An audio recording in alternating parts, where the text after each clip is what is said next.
yang telah dipertuduhkan pada saya telah diberhentikan.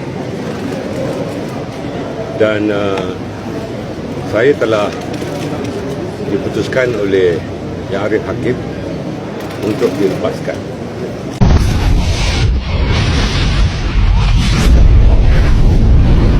Pada hari ini kita telah pun disajikan dengan satu laporan terkini berkaitan dengan 47 pertuduhan yang dihadapi oleh Zahid Hamidi sebelum ini di Mahkamah Tinggi Kuala Lumpur berkaitan dengan Yayasan Akal Budi.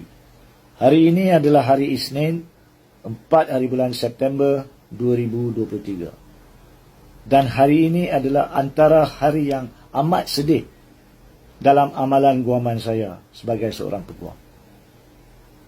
Kesedihan ini bukan berpunca daripada keputusan mahkamah. Mahkamah tidak mempunyai kaitan langsung dengan keputusan yang telah diberikan.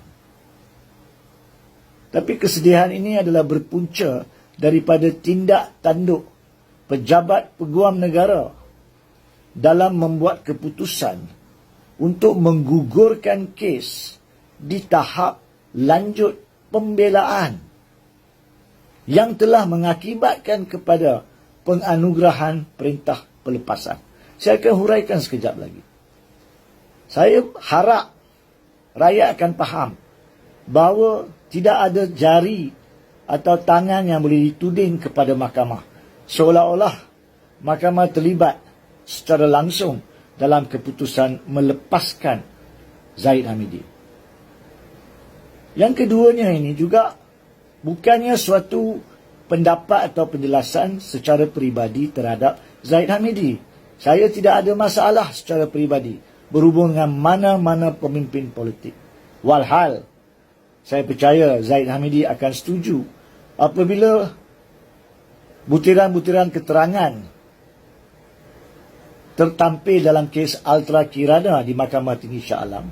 Saya antara pengamal undang-undang yang pertama yang telah memberi komen yang mungkin dari sudut peribadi memihak kepada Zahid Hamidi. Dan pada masa itu saya juga telah menyokong penghakiman bertulis yang dikeluarkan oleh Hakim Mahkamah Tinggi Shah Alam berkaitan dengan pembebasan Zahid Hamidi dalam kes itu. So ini bukan isu Zahid Hamidi.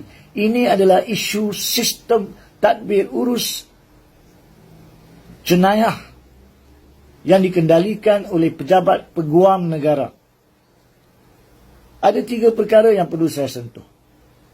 Yang pertamanya, apabila peguam negara atau pejabat peguam negara melalui timbalan pendakwa raya membuat keputusan untuk menggugurkan pertuduhan di bawah perkara 145, ianya adalah budi bicara mutlak peguam negara. Mahkamah tidak boleh menghalang atau menekan pendakwa raya untuk meneruskan dengan mana-mana perbicaraan berlawanan dengan hasrat peguam negara. Tetapi apabila peguam negara membuat permohonan untuk gugurkan kes, memandangkan kes itu berada di mahkamah, nescaya mesti dituruti dengan perintah mahkamah.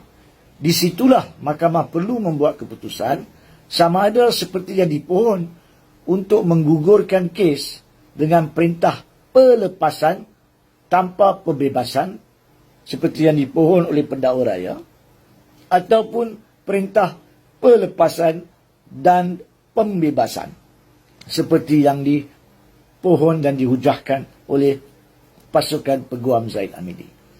Terdapat suatu perbezaan yang ketara. Kalau dibebaskan,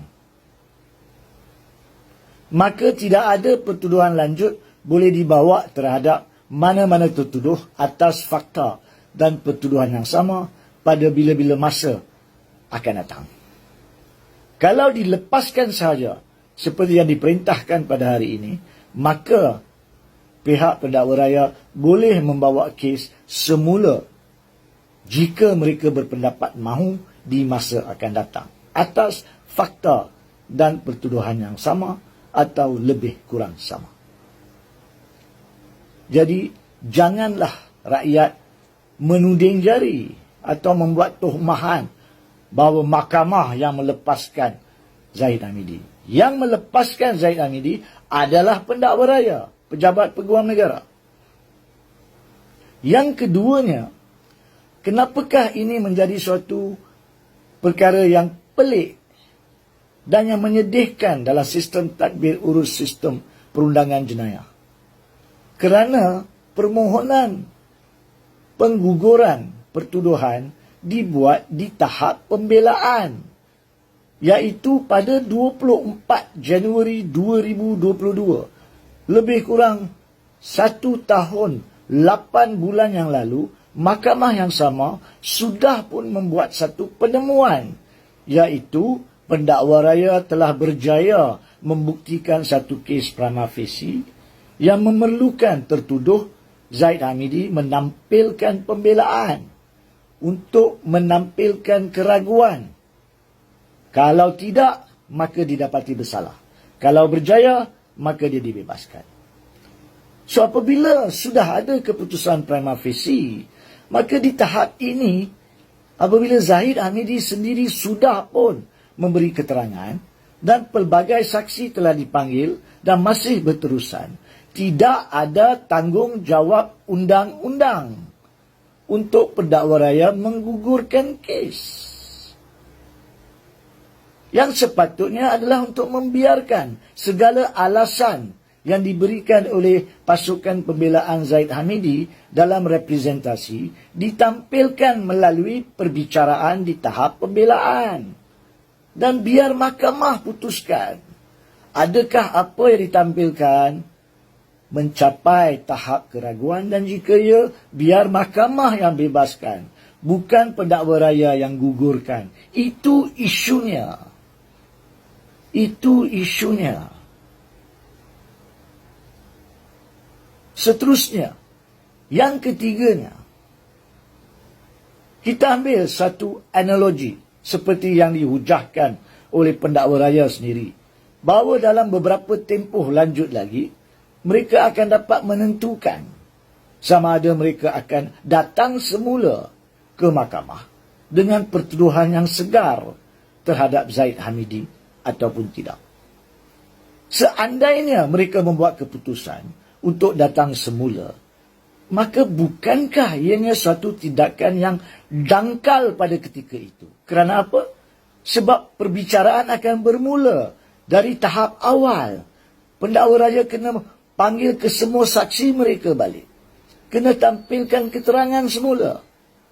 Penemuan mahkamah terdahulu 24 Januari 2022 tidak lagi memainkan peranan dari segi undang-undang untuk mengatakan pendakwa raya ada kes prima facie. Perlu dibuktikan semula. Bukankah itu satu tindakan yang tidak bertanggungjawab?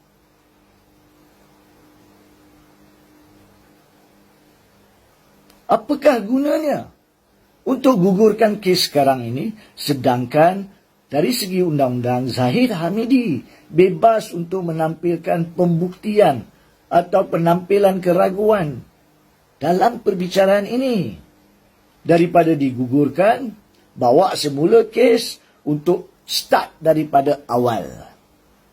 Tak masuk akal.